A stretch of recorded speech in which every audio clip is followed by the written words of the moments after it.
पवित्र श्रीमद् भागवत गीता, पवित्र चारों वेद, पवित्र कुरान शरीफ, पवित्र बाइबल, पवित्र गुरु ग्रंथ साहिब, पवित्र कबीर साहिब की वाणी में छुपे हुए गूढ़ रहस्य अर्थात तत्व को जानने के लिए कृपया अवश्य सुनिए जगत गुरु तत्वदर्शी संत रामपाल जी महाराज के मंगल प्रवचन।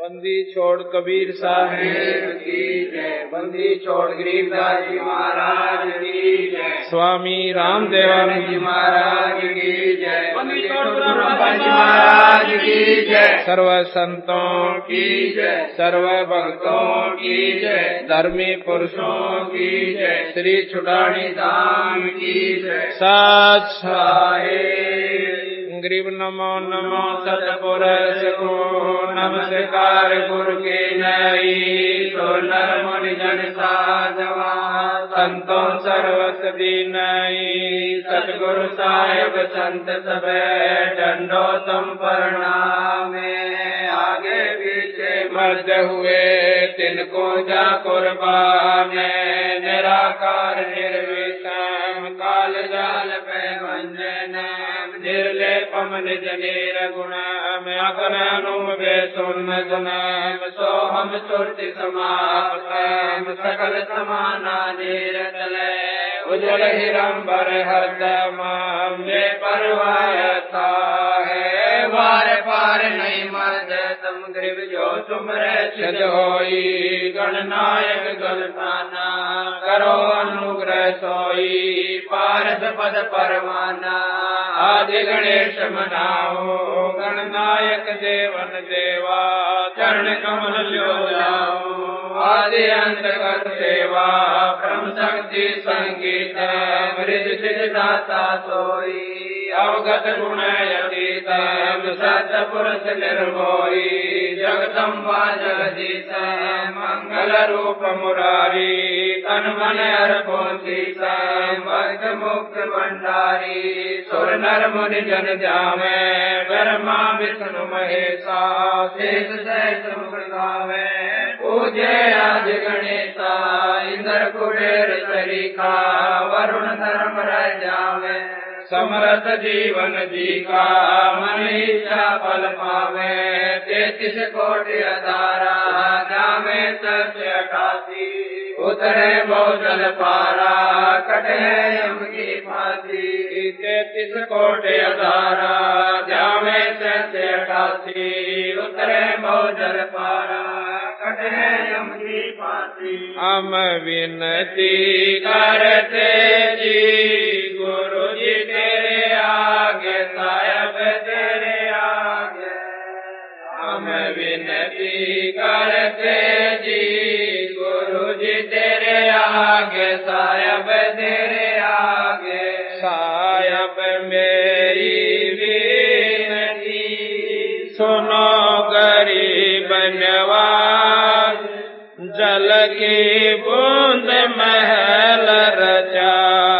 भला बनाया साज गुरु जी तेरे आगे साहब तेरे आगे हम विनती करते जी गुरु जी तेरे आगे साहब तेरे आगे साहब मेरी विनती सुनियो अर्ज आवाज नादर पे दर करे तो पुत्र पिता को लाज गुरु जी मेरे आगे साहब तेरे आगे हम विनती करते जी गुरु जी तेरे आगे साहब तेरे आगे साहब मेरी विनती कर जोरों करता तन मन धन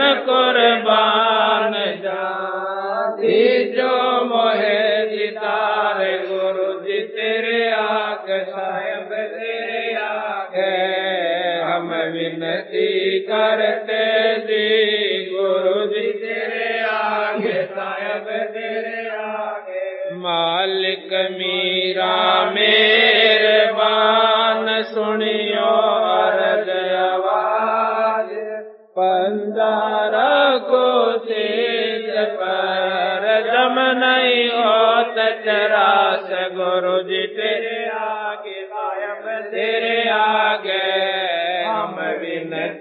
करते जी गुरु जी तेरे आगे साहेब तेरे आगे मीरा मो पे मेरे कर मैं आया तक शाम समरथ तुम्हारे आसरे बांधे जाम गुलाम गुरु जी तेरे आगे साहेब तेरे आगे हम विनती करते जी गुरु जी तेरे आगे साहेब तेरे आगे मैं समर्थ के आसरे दम कदम करता गफलत मेरी दूर करो खड़ा रहूं दरबार गुरु जी तेरे आगे साहेब तेरे आगे हम विनती करते जी गुरु जी तेरे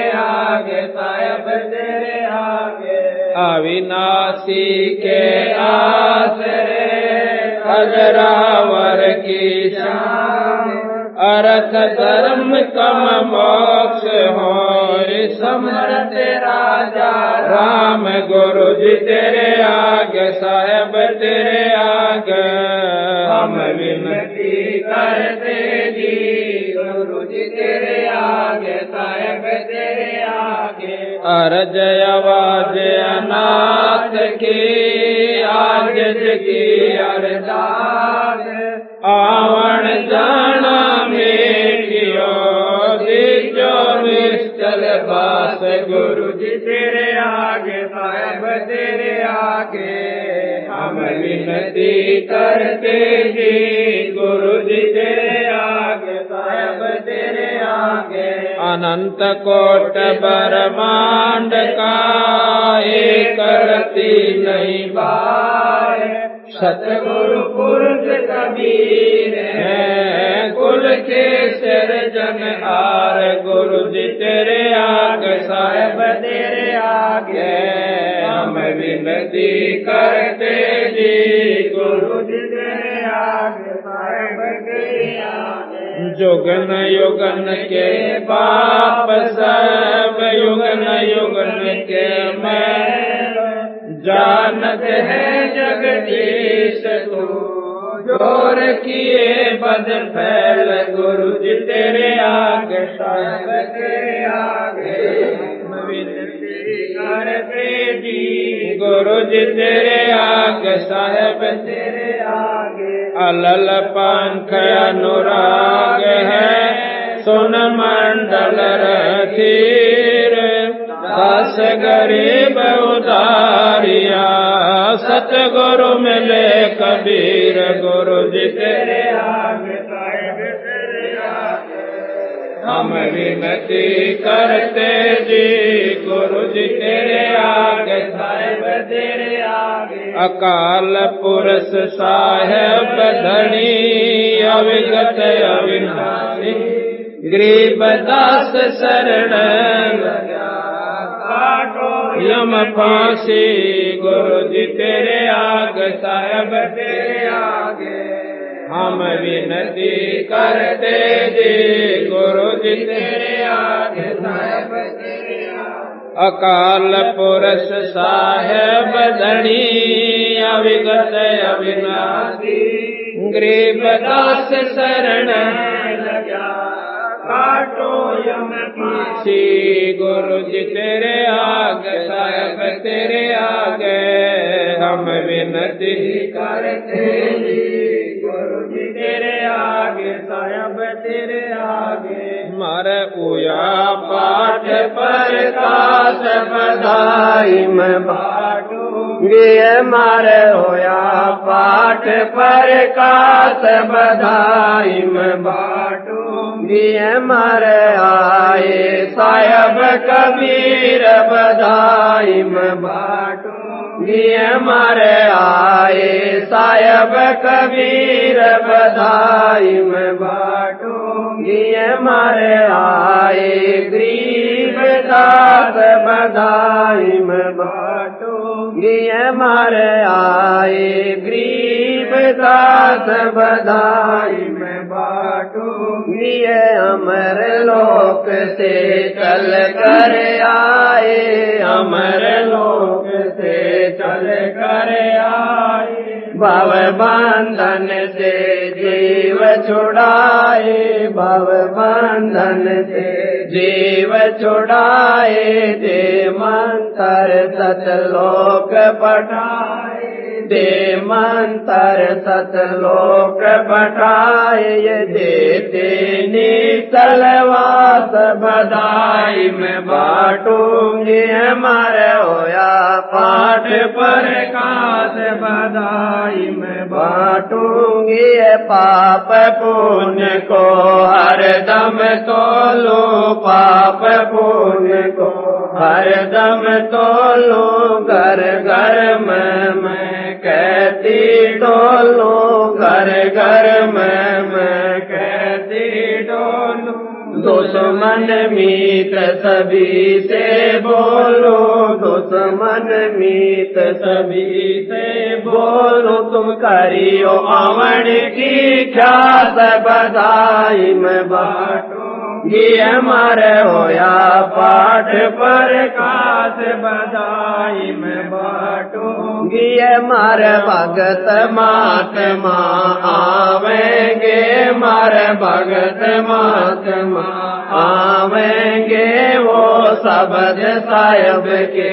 गावेंगे, वो शब्द साहिब के गावेंगे, मारे भरम भूत मिट जावेंगे, मारे भरम भूत मिट जावेंगे, फिर होवे नाम विश्वास बधाई मैं बांटूंगी, हमारे होया पाठ पर कास बधाई मैं बांटूंगी, नगर निवासी सब ही आना, नगर निवासी सब ही आना, आपस के मतभेद भुलाना, आपस के मतभेद भुलाना, कोई दिन में सबको चल जाना, कोई दिन में सबको चल जाना, या झूठी जग की आस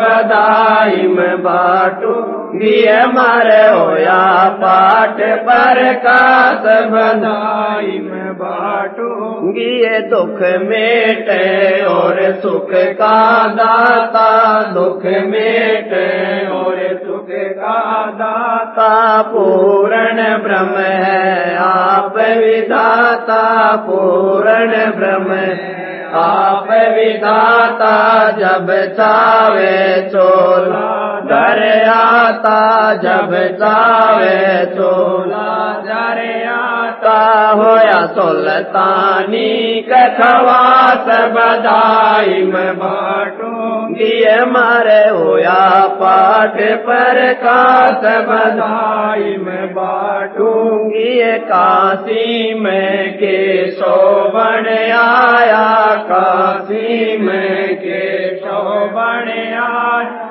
सामन के घर भोग लगाया, सामन के घर भोग लगाया, सेऊ धड़ पर शीश चढ़ाया, सेऊ धड़ पर शीश चढ़ाया, ये काटे करम की पास बधाई मैं बांटूंगी, हमारे होया पाठ पर कास बधाई मैं बांटूंगी, ये जिस घर में ये होता पाठ जी, जिस घर में ये होता पाठ जी, उन भगतों के हो जा ठाठ जी, उन भगतों के हो जा ठाठ जी, भगति ने 12 बाट जी, भगति ने 12 बाट जी, जिनको लगी न भजन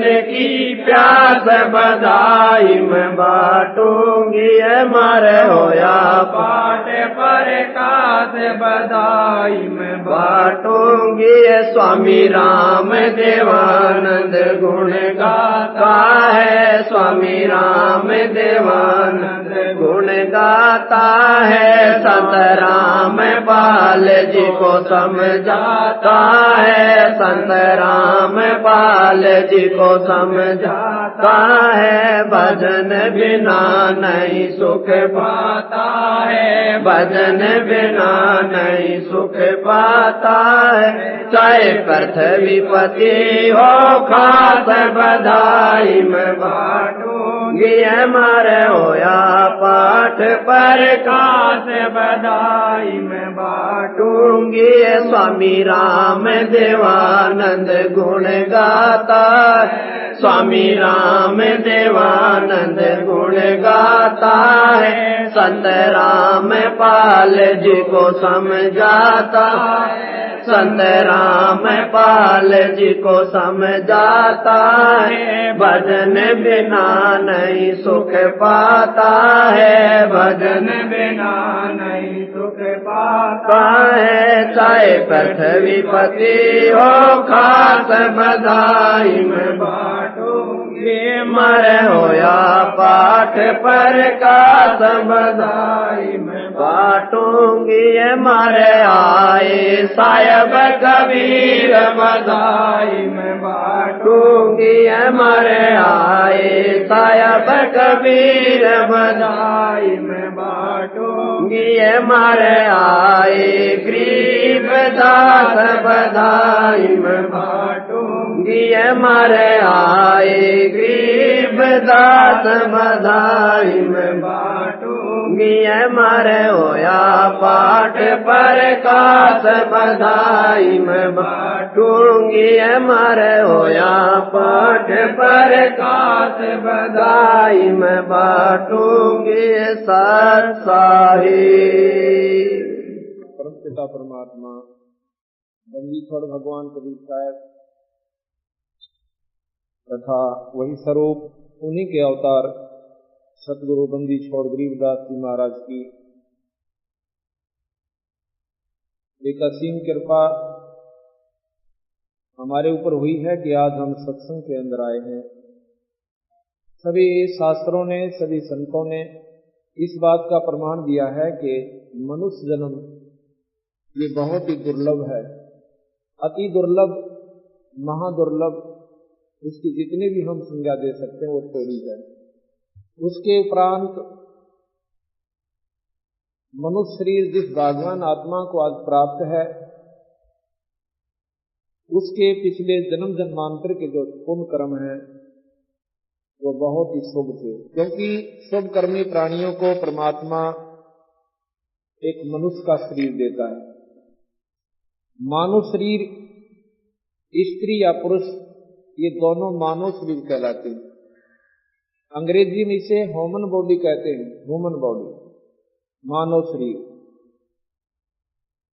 और इसके बाद जो सत्संग प्राप्त करती हैं, जो हंस आत्माएं जो सत्संग के अंदर आ जाती हैं, वो उन शरीरधारी पुण्य आत्माओं से ज्यादा पुण्य आत्मा है, उनके ज्यादा शुभ संस्कार हैं।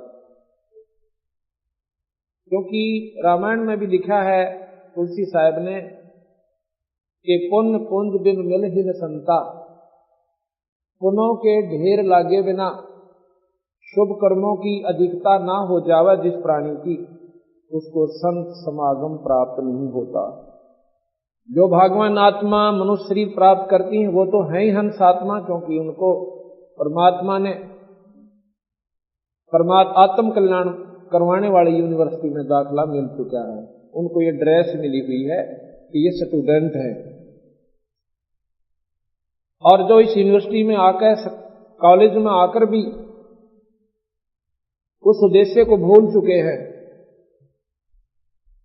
कि हम आए थे किस काम के लिए और कर क्या रहे हैं, तो अज्ञान आत्माएं हैं, वो अपने इस अनमोल अवसर को बर्बाद कर रही है। इसके लिए संतों ने सत्संग के माध्यम से हमारे इस अज्ञान अंधेरे को हटाने के लिए बहुत जगह जगह पर डंडोरे पीटे हैं, जगह जगह पर आवाज लगाई है कि हे भोली आत्मा, ये मनुष्य शरीर का मिलना कोई बच्चों का खेल नहीं है, और इसके तू क्या लाभ उठा रहा है? माया जोड़न की होड़ लाली, बीड़ी शराब मांस तमाकू जो ना काम करने थे मनुष्य शरीर पाकर वो भी शुरू कर दिए। इस अंधेरे को सत्संग में हटाया जाता है। वो पुण्यात्मा जो सत्संग में आती है वो और ज्यादा शुभ कर्मी होती है। और सत्संग में सुनी हुई बातों को जो अपने जीवन में ढाल लेते हैं, सत्संग में सुनी हुई बातों को जो अपने जीवन में ढालकर उनका अनुसरण कर लेते हैं, बुराई छोड़ देते हैं, परमात्मा का आसरा कर लेते हैं, उन भागवान आत्माओं के शुभ कर्मों का वर्णन नहीं किया जा सकता। और वो भी आज के इस गंदे कलयुग में। आज जितने भी हंसात्मा सत्संग के अंदर आई हैं ये शुभ कर्मी प्राणी हैं। इनको संत कहा है संतों ने, सतगुरु महाराज कबीर साहब ने। संत कौन होते हैं ये परिभाषा हम आपको आगे बताएंगे। परमात्मा को चाहने वाली आत्मा वो संत आत्मा होती है, उन्हें हंस आत्मा कहते हैं। आज बंदी छोड़ भगवान कबीर साहब पूर्ण परमात्मा पूर्ण ब्रह्म कबीर आज उन्होंने अपनी रजा बख्शी है कि रोहतक शहर के अंदर उस परम पिता परमात्मा की अमर कथा ये 5 दिन तक यहां पर चलेगी। गरीबदास महाराज जिनका ये ग्रंथ साहब हम आपको खोल कर सुनाएंगे और साथ में उन्हीं के सतगुरुदेव उन्हीं की वही शक्ति की वाणी जो कबीर साहब है उनका भी साथ में उनकी तालमेल हम आपस को तुलना करके आपको समझाएंगे। मनुष्य जन्म के क्या कर्तव्य हैं, मनुष्य जीवन में हमने क्या काम करने चाहिए थे और क्या हमने नहीं करने चाहिए थे, वो जानकारी आपको इन 5 दिन के अंदर बिल्कुल विस्तृत रूप से दी जाएगी। जो पुण्यात्मा लगातार 5 दिन का सत्संग सुन लेगी उसको किसी प्रकार का संशय नहीं रहेगा भक्ति के मार्ग में, और फिर विचार करने पर बाध्य होगी वो हंसात्मा कि ये मनुष्य परमात्मा ने ये डड़े ढूंढता ही नहीं दिया था। हम क्या करते हैं, बच्चे हो गए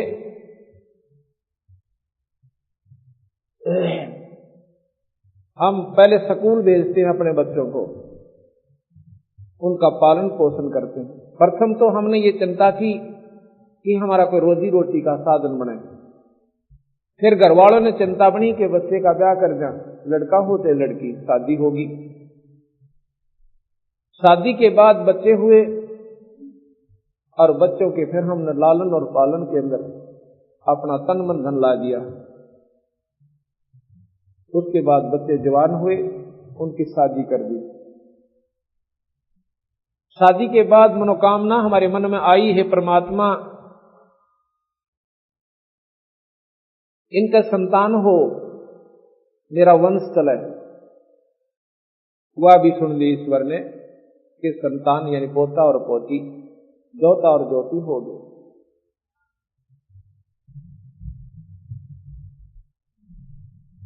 अब हमारा शरीर वृद्ध हो गया, इतना वृद्ध हो गया कि उठा और बैठा भी इच्छा अनुसार नहीं जा रहा, और अपने मन में हम फूले नहीं समा रहे कि हमारा जीवन सफल हुआ, क्योंकि मेरे 4 लड़के और 8 पोते और 6 जोते हो गए, और 4 पोती और 3 जोती। फूले समाते हैं, फूले नहीं समा रहे हैं कि वाह वाह मौज कर दी, जीवन सफल हुआ। संतों की दृष्टि से ये तो तूने निष्फल कर लिया, ये जो कुछ भी होना था तेरे संस्कार का आप पर हो रहा था, ये तो तू अपने आप में खुशी मना रहा है कि मैंने ये सब कर दिया। मां के गर्भ में जब बच्चा था बता देता कि इसमें लड़का है कि लड़की, अगर तू करने वाला है तो। जिनके संतान नहीं होती वो बना के दिखाओ संतान, उस ईश्वर की रजा बिना, अपने संस्कार के बिना। तो इसलिए संत आकर के अंधेरे ने हटावे से कि भाई जो काम करना था वो तो तने छेड़ा भी कोना, अर्थात उसकी तो शुरुआत भी ना कर पाया अनाड़ी आत्मा, और गधे और कुत्ते की जुनी पाओगा। ये इतने सफल किया ये अपना जीवन। इस प्रकार सत्संग के माध्यम से यह अंधेरा हटाया जा सके कि परमात्मा का पाना कोई मुश्किल बात नहीं है, पर उसके नियम ने माने मुश्किल है हमारे लिए, इनके लिए जिनको ज्ञान नहीं है। परमात्मा के पाने के लिए कोई घर त्याग कर जंगल में जाने की आवश्यकता नहीं बताई, किसी भी संत ने नहीं कहा, और ना ही किसी प्रकार की गुफा में बैठने की आवश्यकता, ना धोने लाने की। परमात्मा के पाने का एकमात्र साधन सभी शास्त्रों ने प्रमाण दिया है,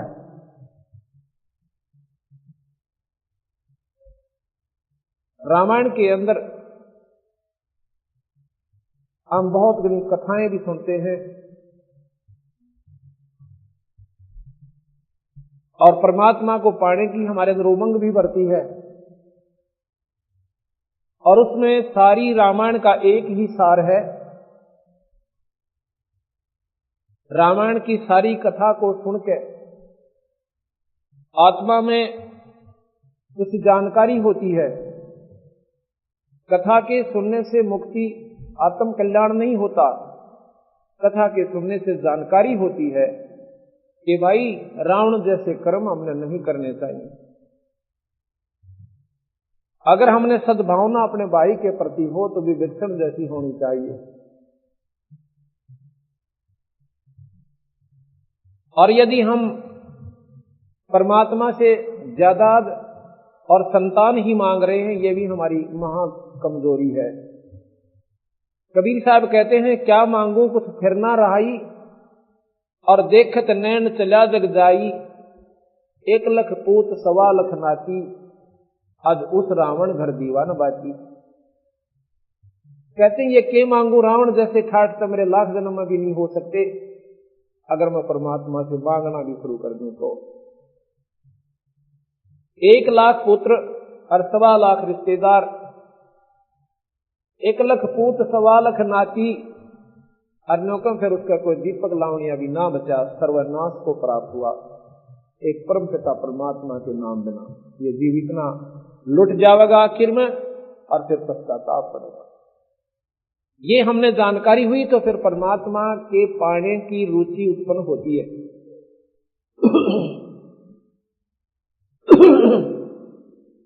फिर हमारे मन में क्या होता है, क्या आता है कि भाई परमात्मा ने तो पाने के लिए सबके में छोड़ छाड़ के और घर त्याग कर बाहर चलना चाहिए। आड़क होनी, यहां बात नहीं बन सकती। यहां तो कभी कहेंगे किसी चीज की चिंता है, या कभी कोई जाना सौदा, कभी कोई किसी का देना है, किसी का लेना है, कदे बालक बीमार हैं, कदे इनके ब्याह ना हुए, यह समस्या तो कदे भी हल ना हो। इसलिए घर त्याग कर और कितने बार जंगल में बैठ कर भजन करेंगे। कबीर साहब कहते हैं यह गलती भूल कर मत कर दिए। तो देखो उन्होंने सोचा जंगल में भगवान मिलेगा, जंगल के अंदर जो महाकष्ट आपको होगा, भगवान तो 100 कोस चला जाएगा आपसे। मच्छर खावेंगे, दांत लड़ेंगे, सांप का डर सतावेगा, कभी शेर दाड़ जाएगा तो दिल थर थर थर्रावेगा, ऊपर तो बारिश पड़ेगी, सारा बैठा बैठा कांपेगा, और सर्दी का जो पीड़ा होगी तो भगवान तो 100 कोस चला जाएगा बावड़े, इस गलती में जाकर बैठे। परमात्मा को पाना है तो इसी में पाना पड़ेगा, अपने घर में ही रह करके इसको प्राप्ति आप कर सकते हो। वो साधन क्या है कि कलयुग केवल नाम आधारा, और सुमर सुमर नर उतरो पारा। इस सारे का निचोड़ तुलसीदास जी ने एक ही श्लोक में दे दिया। अब हम पढ़ें गीता, पढ़ें हम रामायण, लेकिन इस मंत्र पर ध्यान नहीं देते। हम क्या सोचते हैं कि परमात्मा को तो वो लोग पा सकते हैं जो जंगल में दूल्हे लाए बैठे, जिन्होंने घर छोड़ दिया। सतगुरु महाराज बंदी छोड़ भगवान कहते हैं कि कभी नहीं। परमात्मा को पाने के लिए एक नाम की आवश्यकता है, और नाम के जाप बिना जीव उद्धार नहीं हो सकता। तप के करने से कोई और उपलब्धि होती है, परमात्मा प्राप्ति नहीं होती। इसलिए हमने आत्म कल्याण के बारे में आपको पूरी विस्तृत जानकारी दी जाएगी। संत की परिभाषा क्या होती है, साधु किसे कहते हैं? परमात्मा पाने का एकमात्र साधन है केवल नाम का जाप। कौन से नाम का जाप और किस विधि से? परमात्मा कौन है, परमात्मा की परिभाषा क्या है, उसको कैसे पाया जाता है, ये 5 दिनों के अंदर आपको बहुत ही विस्तृत ढंग से बड़े प्यार के साथ सुनने को मिलेगा। इन 5 दिन के सत्संग में जो प्राणी लगातार सुन लेगा वो बाध्य हो जाएगा कि परमात्मा, आज तक हमने ये बात कभी सपने में भी नहीं सुनी थी। रामायण सुनी, महाभारत सुनी, गीता जी का पाठ खूब किया और सुना, वेदों की जानकारी जरूर हुई संतों के माध्यम से कि वेद बड़े श्रेष्ठ ग्रंथ हैं हमारे। पुराण सुने, पुराणों के अंदर परमात्माओं की महिमा की जानकारी हुई।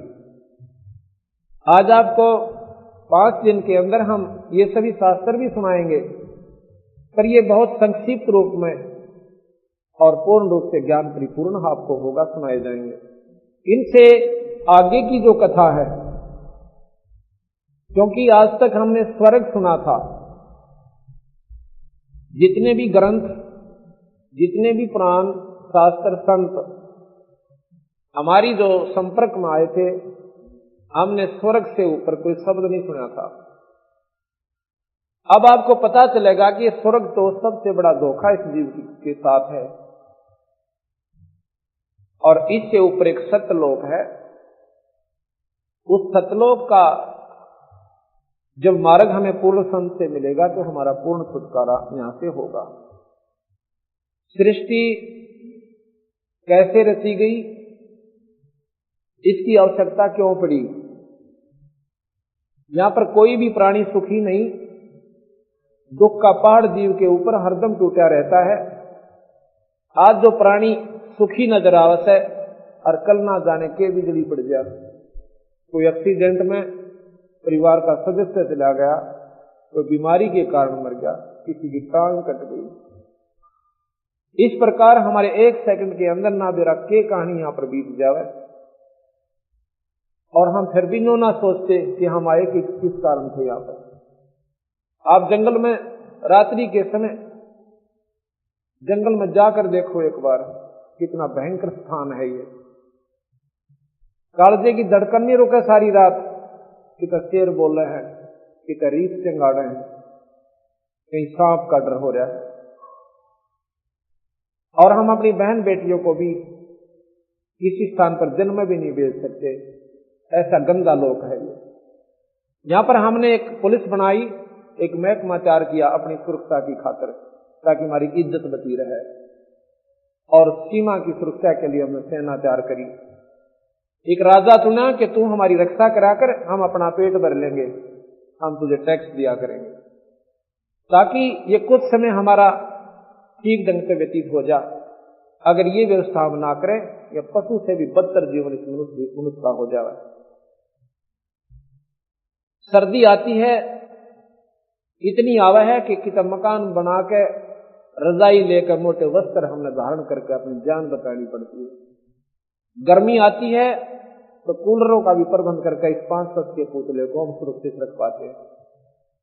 बरसात आती है, फ्लड का बाढ़ की बाढ़ आ जाती है, और गांव के गांव उजड़ जाते हैं, हजारों व्यक्ति मर जाते हैं।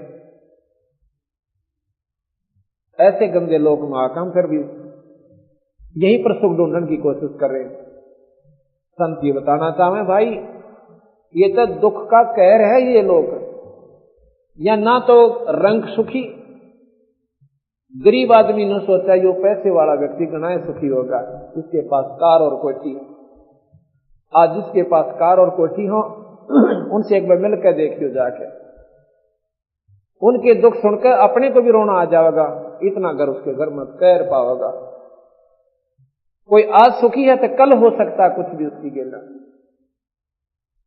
और सेठ ने सोचा जो पैसे वाला है, वो ने सोचा राजा बहुत सुखी, इसके आगे पैसा बड़ी सेना घूमती है और दुनिया आदर करती है। और कोई राजा से मिलकर देखना, रात में बेचारे नींद भी ना आती, सारी रात फटका लगा रहे, कोई एमएलए ना टूट जा, कोई एमपी ना चला जा, सुबह मेरी कुर्सी ना पावे। उसके बाद राजा ने सोचा है ये देव लोग बहुत सुखी होंगे जो स्वर्ग के अंदर रहते हैं। गरीबदास जी महाराज कहते हैं वो महादुखी, वो देवता लोग कति सुखी नहीं। वहां यहां से भी ज्यादा राग द्वेष काम क्रोध और बहुत ज्यादा वहां पर इससे भी ज्यादा गलत कहानियां होती हैं। इंद्र और राहिला का प्रमाण और भी बहुत से ऐसे कर्म वहां पर होते हैं जो कि यहां पर वर्णन करने योग्य भी कोई नहीं। फिर जब देव शरीर किन्हें प्राप्त होता है? जिन्होंने यहां डटकर भक्ति करी, भगवान विष्णु, शिव, माता और ब्रह्म की, और अच्छे पुण्यदान किए, उनको देव पदवी दे दी जाती है। उनका फिक्स समय होता है और उनको आखिर में ये पता हो जाता है कि 10 वर्ष तेरे इस स्वर्ग के अंदर रह गए, और उसके बाद ये जानकारी होती है कि अब तू नरक भी भोगेगा। क्योंकि 3 लोक का सबसे मुख्य नियम है कि जैसे कर्म प्राणी करेगा उसने दोनों भोगने पड़ेंगे। ये दोनों भोगे होते हैं। उन कर्मों के लिए स्वर्ग बनाए और पाप भोगने के ताई नरक बनाए, और कुछ ऐसे कर्म बनाए जो कि आपको 184 में ही भोगे होंगे। ये कर्म ना स्वर्ग में आपको भोगने और ना ही नरक में, इनका भुगतान आपने इस मृत मंडल के कुएं में, इस जेरे में, इस कैद में काटने होंगे। जब देवता लोगों को पता चलता है कि मेरे 10 वर्ष बकाया हैं, उनका भोजन छूट जाता है, नींद आनी बंद हो जाती है। उनको ये मृत मंडल के कहर दिखाई देते हैं कि कुत्ते और कुतिया बनकर धक्के खाए थे, कभी सूर और सूरी बनकर हम तंग पाए थे। ये परमात्मा अब ना जाने हमारे से कोई शुभ कर्म बन पाओगा भी कि नहीं बन पाओगा। ये कोई समय होता है जिसमें मनुष्य शरीर हो, संतों के दर्शन हो, परमात्मा का नाम मिल जाए। ये बार बार ये तीनों नंबर नहीं मिला करते। इसी प्रकार जो देवलोग स्वर्ग में रहते हैं, जो दूसरे व्यक्ति जो स्वर्ग में अपना स्वर्ग भोगने के लिए गए, उनका तो कहना है कि ऐसे बेचारे कोई 10 वर्ष की खातिर गए, कोई 5 वर्ष के लिए गए। और यहां पर के कर्म है कि पाप ज्यादा बनते हैं और पुण्य बने थोड़े। पुण्य तो स्पेशल विधि से करना पड़ता है, कोई कथा का अनुष्ठान करवाना पड़ता है, कोई यज्ञ धर्म करना पड़ता है, संतों का समागम करवाना पड़ता है, जब कि साल भर में एक पुण्य हम कर पाते हैं। और पाप यहाँ पर पृथ्वी ऊपर पगजो धारे और करोड़ जीव एक जन्म में मारे।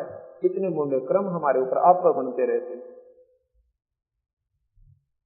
तो स्वर्ग थोड़े दिन, नरक ज्यादा दिन हमें भोगना पड़ता है। अब वो स्वर्ग के देव क्या समझते हैं कि देवराज इंद्र को बहुत सुख है, और जो स्वर्ग के अंदर प्राणी हमारी तरह जैसे हम प्रजा हैं, वो ये सोचते हैं कि भी देवता गणे सुखी। और देवता कहते हैं कि देवराज इंद्र यानी स्वर्ग का राजा बहुत सुखी है। और स्वर्ग के राजा की बिरान माटी दुर्गति कबीर साहब ने गरीबदास से बताई कि के बनता उनके संग में आश्चर्य। एक समय बताते हैं मार्कंडे ऋषि तप कर रहा था और काफी वर्षों तक साधना कर रहा है। इंद्र को 2 चीज अच्छी नहीं लगती, एक तो कोई यज्ञ ना कर ले और दूसरी कोई तप ना कर ले, कहीं तेरी गद्दी ना चली जा।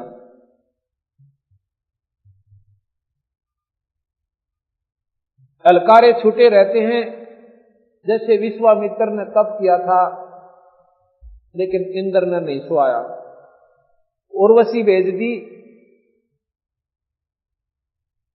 और उर्वशी ने जाकर उसके तप को खंड करके शादी कर ली। शादी करके एक लड़की होने के बाद विश्वामित्र के गोड्डा में वह लड़की छोड़कर चली जाती है।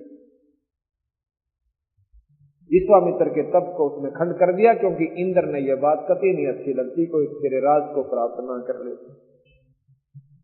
मार्कंडे ऋषि ने जब घोर तप किया, जाप कर रहा था, इंद्र ने सोचा कि ये ऋषि तो तेरी गद्दी को अवश्य प्राप्त कर लेगा। उसने अपनी इंद्राणी भेज दी कि ये ऋषि किसी और के बस का नहीं है, तुम जाकर के इसका काम बिगाड़ सकती है। कहते हैं उर्वशी आई, चारों तरफ बड़ी सुगंध छोड़ दी, बड़ी अच्छा ऋतु बना दिया, और स्वयं मार्कंडे ऋषि के सामने नाचने लगी। ऋषि की आंखें खुली हैं और देख रहा है। उर्वशी खूब नाच नाची, सैकड़ों प्रकार के उसने अपने सारे बाजे बजा लिए और बढ़िया गाने तो गाने एक से एक बढ़िया सुना लिए, पर मार्कंडे ऋषि टस से मस नहीं हुए। गरीबदास जी महाराज ने लिखा है कि आखिर में वो कति नगन हो जाती है। तब मार्कंडे ऋषि कहता है, बेटी ए बहन यहाँ के काम आई थी। इतनी बात को सुनकर उसी शर्मांदी हो जाए, वस्त्र पाकर कहती है, भगवान हे ऋषि जी, इस बनखंड के ऋषि तो मेरे स्वरूप को देख कर ही पागल हो लिए थे, और तुम ना जाने कहाँ रहती है तुम्हारी समाधि। तुम क्या समाधि क्या चीज है ये बताएंगे आपको आने वाले समय में। समाधि एक ऐसी स्थिति आ जाती है, ये प्राणी यहाँ से बहुत दूर पहुंच जाती है इसकी सुरती, और वहां पर कोई चीज देख रहा होता है, तो क्या पूछती है कि आपकी समाधि कहाँ थी जो आपने मेरे इतने सुंदर गाने और नाच भी पसंद नहीं आए। मार्कंडे ऋषि बोला कि तू कौन है, कहां से आई है उर्वशी? तो वो कहती है कि मैं इंद्रलोक से आई हूं, और आप ना जाने आपकी समाधि कहां थी जो कि आप मेरे इस सारे खेल को नहीं, इससे डिस्टर्ब नहीं हुए, यानी इससे आपका मन भंग नहीं हुआ। तो वो कहने लगे कि आप एक काम करो, मार्कंडे ऋषि से वो ऋषि कहती है, क्या कि आप मेरे साथ इंद्रलोक में चलो। अब क्या की खातिर कि नहीं तो नो कहेंगे या मल अखाड़ा हाराई और मेरी हंसी करेंगे वो लोग। तो वो कहने लगे कि ये इंद्र मरेगा जब तुम क्या करेगी? कि ऐसे ऐसे मैं 14 इंद्र वरूंगी, मेरी इतनी आयु है उस इंद्राणी की कि 14 इंद्र मैं भोग के और तब मैं मरूंगी, और जितने इंद्र मरेंगे वो गधे बनेंगे और मैं मृत मंडल में फिर गधी की होगी। ये स्वर्ग की उपलब्धि गरीबदास महाराज बताते हैं। स्वर्ग का राजा इंद्र इस मृत मंडल में वहां अपने पुण्यों के प्रभाव से स्वर्ग का राज्य भोग के, और यहाँ इस मृत मंडल में गधे की जुनी पाता है। और जो उर्वशी जो 14 इंद्रों की आयु तक उनकी पत्नी बनी रहेगी, वो आखिर में स्वयं स्वीकार करती है कि मैं मृत मंडल में गधी की हूं। तो फिर मार्कंडे ऋषि कहता है कि मेरे को तू वहां किस लिए ले जावा थी? कि अपनी इज्जत रखन ताई। गरीबदास जी महाराज कहते हैं, मार्कंडे ऋषि बोला फिर गधियां की इज्जत की थी, जब 14 तेरे खत्म वही हो जाएंगे फिर इज्जत की तरफ बात क्या की रहेगी। उर्वशी शर्मिंदा होकर चली जाती है, इंद्र आ जाता है। इंद्र कहता है, बंदनिवाज इंद्र की गद्दी को प्राप्त करो, हम हार गए तुम जीत गए। मार्कंडे ऋषि कहता रे इंद्र तू क्या कहे? इंद्र का राज हमारे लिए काग की बीट है, ये हमने ना चाहिए, तुझे बनी रहे। उर्वशी को महाराज ने बताया था, मार्कंडे ने, जब उसने पूछा था कि आपकी समाधि कहाँ रहती है, कहने लगा कि मेरी समाधि वहां रहती है ब्रह्मलोक में, जहां पर तेरे जैसी तो उन नाचने और गाने वाली अप्सराओं के पैर धोती है। और मत न देख के क्या रीजू। तात्पर्य उनका ये था कहने का कि जो वहां पर सुख है उस ब्रह्म दरबार के अंदर है, या तो स्वर्ग में भी कोना। इस प्रकार इंद्र से कहा मार्कंडे ने, इंद्र छोड़ दे सुलझेड़े ने, कुछ ना जरा इस राज में, ये 2 दिन का सुख से भाई, फिर पशु दुनिया में जाएगा।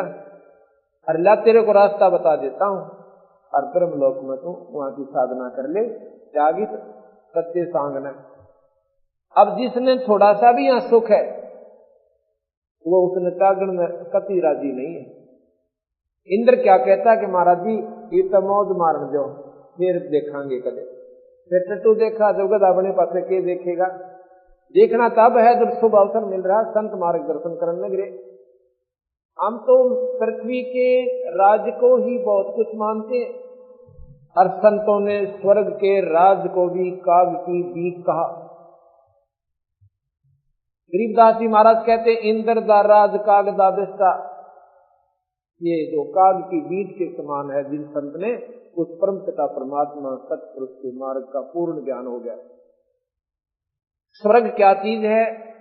कबीर साहब गरीबदास जी हमें बताते हैं कि जिस प्रकार इस गर्म क्षेत्र में 10 महीने काम किया और 5-7 हजार रुपए बचाए, उन 5-7 हजार रुपयों को लेकर के शिमला चले गए साहूकार लोग, क्योंकि जिनकी पूंजी बच जाती है आवश्यकता से ज्यादा वो साहूकार कहलाते हैं। और शिमला चले गए 2 महीने लुआ के पहले वहां पर काट कराते थे। अब तो घर घर कूलर हो गए और एयर कंडीशन भी लाग गए, पहले नहीं होते थे। और एयर कंडीशन भी वो ला सकते हैं जिनके पास पैसे ज्यादा हैं। तो वहां चले गए जी, वहां पर सारी जो है खाना पीना, होटल में या धर्मशाला के अंदर रहना, वो सब किराए पर मिलता है। उस 10-5 हजार की पूंजी ने वहां समाप्त करके मुंह लटका के वापस अपने कर्म क्षेत्र में ये प्राणी फिर आ जाता है। और फिर 10 महीने फिर मेहनत करो, लाल पीले हाड करो, और 5,000 रुपए कमा के फिर 2 महीने फिर मौज मारो। तो गरीबदास महाराज कहते हैं ये रहट का कुआ लोई, या गड़बंजा है सब कोई, ये कीड़ी कुंजर और अवतारा, हर हर डोर बंधे कई बारा। ये तो कैमना सुरग होया भाई। अब 10 महीने तो यहाँ लाल पीड़ा होना और 2 महीने अपनी मौज मारे। जैसे बड़े रेस्टोरेंट में आप चले जाइए, 5-7-10 हजार रुपए ले जाइए और 2 दिन में आपका झाड़ का पल्ला उल्टा आ जाइए, जो मांगोगे वो मिलेगा। तो वो होटल है उन साहूकारों के लिए जिन्होंने यहाँ पर पुण्य कमा लिए। वह जाते ही सब स्वर्गवासी प्राणियों के पुण्य जमा करा लिए जाते हैं। वो सारी पूंजी वहां पर उनके बैंक में जमा हो जाती है, इंद्र के पास। और फिर कहते हैं ये कल्प वृक्ष, ये कामधेनु, जो चाहिए सो खाओ पियो और मौज मारो। इधर ये नाचने गाने वालों अप्सराओं का वो बना हुआ है स्थान, यहाँ जाओ, वहां टिकट कटवाओ अपनी, जाओ आपकी ऑटोमेटिक टिकट वहां पर आपकी पूंजी से तीन होती रहेगी। कल्प वृक्ष ऐसा पेड़ है कि जिसके नीचे बैठकर ये प्राणी जो भी कल्पना मन में करता है वही उसको उपलब्ध हो जाती है। कामधेनु ऐसी गाय है जो उसे मांगता है उसे तुरंत मिल जाता है, खाने का पीने का कितना अच्छा मोहन भोजन हो। लेकिन बंदी छोड़ महाराज कबीर साहब कहते हैं भाई पूंजी या गांठ तेरी कटन लाग रही, कहते कौन सोता है अकूब स्वर्ग में वैसे मुफ्त में मौज मिल गई। और जब वो पूंजी समाप्त हो जाएगी, अल्टीमेटम आ जाएगा कि तेरा 5 साल की या 10 वर्ष की बाकी रह रही है स्वर्ग के अंदर उपलब्धि, ये आपका जो स्थायी स्थान है 5 वर्ष या 6 वर्ष का बकाया। फिर इसकी की बंद है अको कट्या रोग भाई, फिर उस बाड़े में जाना मर्त मंडल के में अन्ना बेरा वहां कर्म बने शुभ या ना बने। उसके दौरान एक और उनको पता होता है कि इसके बाद भाई नरक में भी जाना पड़ेगा, क्योंकि पुण्य थोड़े बनते हैं पाप घने बनते हैं, ये दोनों भोगने पड़ते हैं। जैसे हम तीर्थ पर जाते हैं, क्यों जाते हैं? कोई स्वार्थ लेकर, कोई तो अपने घर में सुख चाहने के लिए, कोई पुत्र प्राप्ति के लिए, या अन्य कोई साधना मन में संकल्प करके जाते हैं, या कोई बिल्कुल ही अच्छे साधक हैं वो आत्म कल्याण के लिए है तो स्वार्थी। जब हम यहां से चले, मान लो हम गया जी जाते हैं, यहां से हजारों किलोमीटर दूर हम पैदल जाएं, बस से जाएं या अपनी गाड़ी ले जाएं, हम चले अपने स्वार्थ के ताई, और वो जीव जंतु कीड़े और मकोड़े चींटी वो अपने बच्चों की खातिर भोजन लेने के लिए अपने घर से निकले, और हमने उनको बड़े अच्छे प्रेम के साथ या तो पैरां तले मार दिया या गाड़ी के पहिया तले कुचल दिया, और अपने स्वार्थ की खातिर हम जा रहे हैं। तो यहां पर दोनों कर्म लगते हैं इस प्राणी को, पुण्य और पाप। जैसे जमींदार खेत में फसल तैयार करता है, फसल तैयार करने के लिए सारा वर्ष लाल पीला बन जाता है, वो पहले उसकी गुड़ाई करता है, घास झाड़ धंखाड़ पैदा हो जाते हैं, और वही फिर उसको समय आने पर बीजता है। बीजने के बाद खाद और पानी की पूरी व्यवस्था उसने करनी पड़ती है। पो के महीने में, जनवरी के महीने में, और खेत में पानी का वार हो जाता है, नंबर आ जाता है, रात्रि का समय हो और जनवरी का महीना हो, वो जमींदार अपनी फसल की तैयार करने के लिए, पानी देने के लिए उस जमीन में रात को भी जाता है। उस समय हमारे को मकान के अंदर रजाई का प्रयोग करना पड़ता है और हीटर की भी आवश्यकता पड़ जाती है। उस समय वो जमींदार अपने गोड्या ताई धोती संगवा कर अरपो के महीने में और रात के समय में और गोड्डे पानी में जाकर खड़ा हो जाता है, और जब जाकर के कितने उसको फसल प्राप्त होती है, इतनी मेहनत करके और इतना पैसा पहले लगा के जब उसको वो फसल उपलब्ध होती है, और अगर वो उस खेत में बोआ बाई ना करे तो उसमें झाड़ जंखाड़ा पग गया होंगे, वह खेत दिखाई भी कोई ना दे। इसी प्रकार पुण्य करने के लिए हमने 2 पैसे धर्म पर लगाने पड़ेंगे, संतों से प्रार्थना करनी पड़ेगी, हमारे घर पर दर्शन देना भगवान, उनकी सेवा करनी पड़ेगी, उन फिर धर्म के ऊपर पैसा लगाना पड़ेगा, जब जाके आपका पुण्य बना और पाप बन गया आप पर। इसी प्रकार आप तीर्थ को चले पुण्य कमान के ताई। मान लीजिए आपने तीर्थ का एक फल मिला और उसके दुष्परिणाम आपको 1000 हो गए, दोनों भोगे होंगे। कोई न सोचे कि कर्म कट जाएंगे, कभी नहीं। भगवान राम ने बाली को मारा था त्रेता युग में, और द्वापर युग में वही भगवान विष्णु कृष्ण बनकर आए और उस बाली के मारे हुए का बदला द्वापर युग में देना पड़ा। क्यों मारा? अपने स्वार्थवश बाली को मारा था, क्योंकि सुग्रीव से उन्हें सहायता लेनी थी।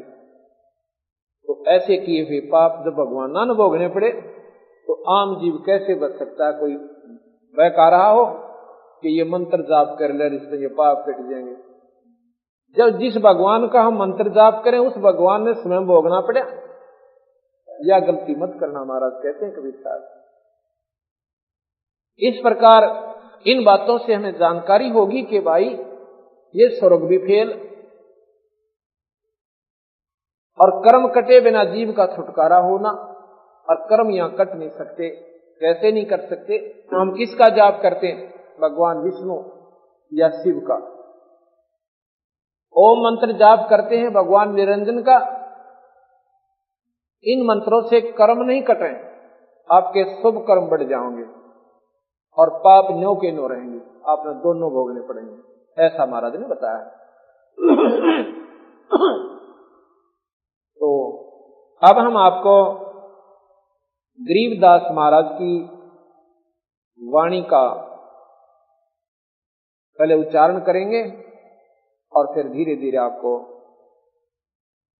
ऐसे स्थान पर लाकर छोड़ेंगे कि आप जो आज तक ना सुनी थी उन कथाओं को सुनकर एक बार तो हो सकता मन यो थोड़ा सा डगमग होगा, पर गुंजाइश नहीं रहेगी इसको डगमग होने की अगर ध्यान से सुनोगे तो। अगर ध्यान से नहीं सुनोगे तो डगमग हो रहा है, इसने करना कुछ को ना, और ना इस प्राणी तय करने देना, उल्टे काम में राजी होकर करे और सुलटे पर ला दे, 36 8 बना कर बैठ जाएगा। अगर नहीं और बुरे कर्म मनमाने 100 कोस पर जाकर कर आवे और शुभ काम के लिए पड़ोस में सत्संग सुनने ना आवे। जब नो कहेगा सो जाने के रक्षा सत्संग में, रात में देर तो आया था, थक गया था, सुबह जल्दी उठना है, रात में जाग गया तो बुखार बन जाएगा। और बंदी छोड़ कहते हैं गधा बने पाछा, फिर ना तो 1 मिनट की फुर्सत मिले, सुबह दौड़ेगा कुम्हार और 50 फुट के पुजाए पाप में चढ़ना पड़ेगा, नीचे ते कचीट ले जाएगा और ऊपर जानते उन तार से पक्की भर देगा, फिर करना रेस्ट वहां पर। परमात्मा के नाम में तो रेस्ट हो गया और उल्टे काम कितने कर ले। एक पड़ोसी आकर कह दे चल फलानी जगह शनि महादेव का आऊंगा, रिश्तेदार आ जा, फिर वो आलस भी खत्म और फिर आरण की भी डर को ना, उसके गेल मन वहां जा खड़ा होगा। तो ये मन पक्का हमारा दुश्मन है, ये स्वयं निरंजन है, ये काल है, शुभ कर्म पर जीवन नहीं लगने देता और बुरे कर्म इस पर कितने करवा ले कभी हार नहीं मानता। दारू पीवे सत्यानाश कर लेते हैं घर का, फिर भी हरकत नहीं मानते। राम के नाम पर धर्म के काम पर 2 दिन आ जाएंगे, तीसरा दिन हो जाएंगे वास तो टाड़ा कर दी। क्यों कर दी? तुमने नहीं कर दी, वो पाप कर्म अट गया आपके सामने। तुलसी पिछले पाप ते हरिचर्चा ना भावे, भाई जैसे जोर के बेगते या भूख विदा हो जाए। बीमार आदमी ने जिस प्रकार भोजन अच्छा नहीं लगता, जबकि 3-3 बार खाया करता रुचि से, और जितनी बार भी खाता था उससे भी ज्यादा बढ़िया भूख लगा करती, और आज वो नहीं खा रहा, एक टूक भी नहीं अंदर जा रहा और किशमिश को भी नोका है ये कड़वी लगे, तो उसको बुखार का प्रभाव बहुत ज्यादा हो लिया। इसी प्रकार जिन प्राणियों के ऊपर पाप कर्म ज्यादा प्रभावी होते हैं, उनमें ये राम नाम की मनुखादा नीम जैसी कड़वी लगती है। और जिन प्राणियों का ये बुखार उतर लिया, पाप कर्म हल्के हो गए, वो सत्संग को सुनने के लिए 50 किलोमीटर चले जाते हैं, क्योंकि उनको वो इतनी मीठी लागे, क्योंकि मीठी तो वो पहले भी थी, पर वो हमारे पाप कर्म इनको मीठी लगन नहीं दे रहे थे, अच्छी नहीं लग रही थी। जिस प्रकार बीमार आदमी ने मनुखा दाख में कहता है कि दर्दे मैं नहीं खा सकता, मुझे नहीं अच्छी लगती, क्या मनुखा दाख अच्छी नहीं लग सकती? पर वो झूठ वो भी नहीं बोल रहा, वो ठीक कहता है कि भाई मेरे बस का नहीं, मैं नहीं खा सकता। लेकिन उसका इलाज क्या है कि कैप्सूल खाओ उससे भी कड़वे, और जब बीमारी काटेंगे। अब हम गाने गान लाग जाए तुम सारे राजी हो जाओगे, 20 साल और बुला के लाओगे, और नाचन लाग जाएंगे तो सब देश इकट्ठा हो जाएगा, और ये कड़वी कड़वे कैप्सूल दूंगा तक 2.5 आदमी आओगे, और इनके खाए बनाइए पाप नहीं कटे। कबीर साहब कहते नाचे गाए किने ना मिलिया, जिन मिलिया तिन रोए। सत्संग सुनेंगे और ये कड़वी कड़वी बात जाके अंदर हमारे दवाई का काम करेंगी, ये आत्मा फूट फूट कर रोएगी परमात्मा के लिए, ये कड़क उठेगी, जब जाकर के भक्ति प्रवेश होगी। आदि पुराण गरीबदास महाराज ये कभी अनपढ़ थे, पहले थोड़ा सा विवरण इनके बारे में दे देता हूं। गरीबदास महाराज छुडानी में हुए। छुडानी एक छोटा सा गांव है, पहले जज्जर तहसील हुआ करती थी, अब जिला हो गया। अब झज्जर जिले में छुडानी एक छोटा सा गांव है, उसमें गरीबदास महाराज नाम के एक पूर्ण परमात्मा सत्पुरुष अनंत कोटि ब्रह्मांड के भगवान के अवतार हुए। जैसे 3 लोक के परमात्मा विष्णु जी के अवतार भगवान रामचंद्र जी और भगवान कृष्ण आए, इसी प्रकार उस पूर्ण ब्रह्म परमात्मा अनंत कोटि ब्रह्मांड के भगवान के अवतार सतलोक से कबीर साहब और वही शक्ति दोबारा गरीबदास रूप में आई। गरीबदास जैसे हमने जात की फीत ला रखी है, वैसे तो भगवान के दरबार में जात नहीं है, एक जात से हमारी मनुष्य जाति है, हमारी मानव जाति। लेकिन ये समाज अपनी फीत लगाए बैठा है, तो उस फीत के अनुसार वो जाट जाति में थे। उनके पिताजी करोथा गांव के रहने वाले थे। ये यहां से 13.5 किलोमीटर की दूरी पे गांव करोथा पड़ता है। 12 किलोमीटर दूरी पर। बलराम जी धनखड़ नाम के एक जाट,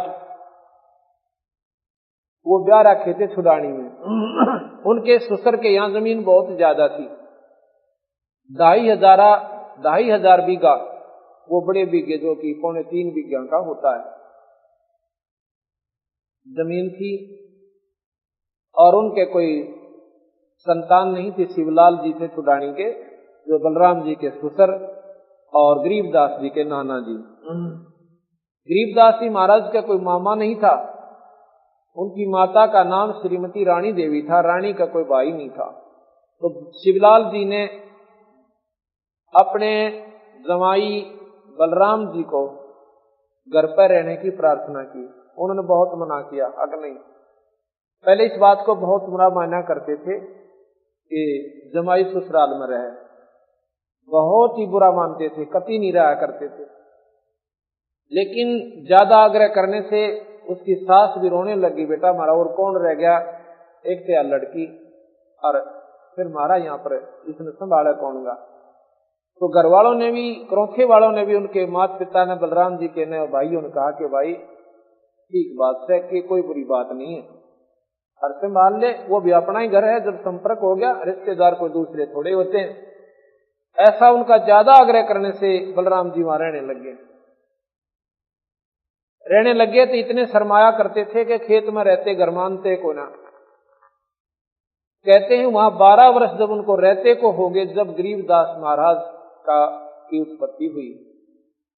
12 वर्ष के बाद वहां गरीबदास जी जब बाद उत्पन्न हुए, तो गरीबदास महाराज सन 1717 में, विक्रमी संवत 1774 में, बैसाख उतरते की पूर्णिमा के दिन वो परम पिता परमात्मा का अवतार हुआ। गरीबदास जी महाराज जब 10 वर्ष के थे और पाली जाते थे, पहले पढ़ाई नहीं थी, कतई अनपढ़ थे, और उनके नाना जी गऊ बहुत रखा करते थे। उन गऊओं का वो गरीबदास, उनका नाम गरीबूदर रखा था। क्यों? बूढ़ा सा नाम ढूंढा करते नदीज की औलाद का, कदे बढ़िया नाम दर्जरी उम्र ना जावे, तो उसका नाम गरीबूदर दिया। गरीब यानी कोई अभिमान का नाम ना हो, जिससे बच्चा हमारे हाथ में ना रहे, भगवान नाराज हो जाए, ऐसी हमारी धारणा होती थी। इतनी धार्मिकता थी हमारे अंदर। गरीब नाम दर दिया, गरीबू कहने लग गए।